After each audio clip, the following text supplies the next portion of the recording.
Welcome back to Interview App, where we teach you how to use the Amazon leadership principles to land your dream job, no matter the company.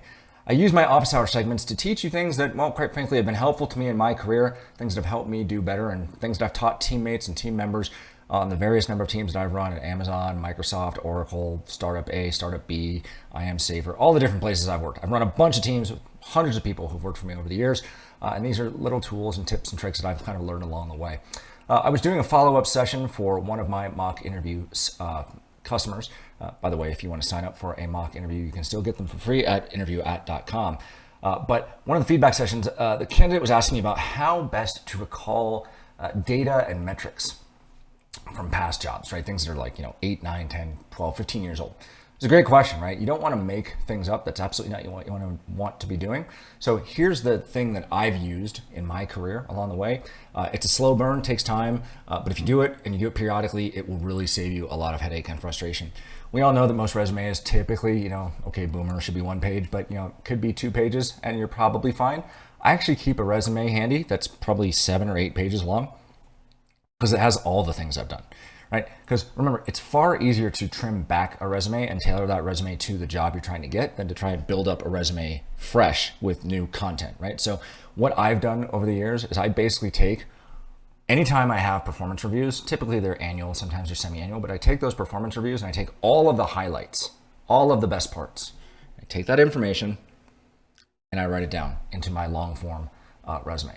Keeping your old performance reviews, just hold on to them forever.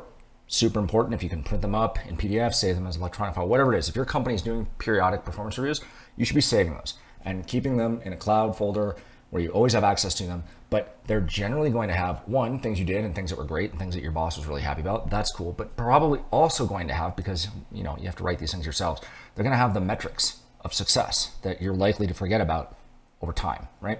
So when you keep all these in a cloud folder, great, you have access to them all the time. Sit down quarterly, every 6 months, once a year is probably too long, but sit down. I do it every 6 months when I was working full time.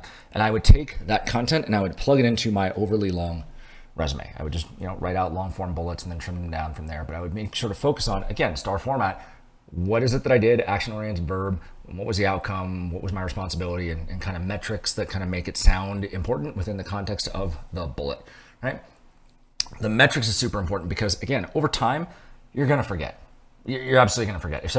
The example I used today was, if somebody asked me how much we overperformed on delivering educational university students and student-based apps for the Windows Phone marketplace back in 2011, we did good. Well, Ben did good. Ben did really good. Ben's a great guy. Good senior product manager. He was fantastic. He did great. I couldn't tell you what the metrics were. We overperformed. I know that. We did great, but I have no idea what the numbers are. And so at this point, if I hadn't written it down, well, now it's tough to talk about in an interview. It's hard to take a victory lap. It's hard to talk about it using it in a story. So this is one of those things where if it is too late to start if you haven't been doing this, because obviously all those numbers are gone. But quite honestly, if you don't have the metrics in your resume today, stop what you're doing, especially if you're in the job search right now. Go through your resume and start getting those numbers. Put them in there. Because one, it's going to make your resume more attractive to the recruiting tracking systems and anyone who's looking at them. But it's also going to hold you more accountable to just remembering the numbers, because these things are going to come up. Oftentimes when you're sitting in an interview, especially a poorly run interview, the person's looking at your resume and say, oh, tell me about this thing. And they're going to point at some random bullet that you've got under a previous work experience. So you want to have those numbers fresh in your mind, because anytime you can present that you did a thing, you had an outcome, and you can speak to it with clarity around the details, you're just going to present that much better. So anyways, that was just my one quick hack tip for how I kept my resume up to date over all this time, as well as tracking all the numbers. And for the record, I didn't do that with the one on Windows.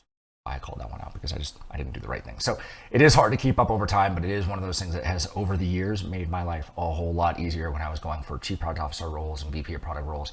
You trim down the resume. It's 7 or 8 pages, but I trim it down to about 2 pages, make it sort it for the kind of company I'm targeting and the kind of role I'm targeting, whatever it is I'm doing. But it's far easier to trim down an overly long thing than to try and write a new resume anew, or just take a 2-pager and make small changes here and there. It's not a great way to do your resume. So not really doing resume reviews all that often or resume tips, but that was a question that came up in a follow-up session, and I thought I'd create this video for everyone.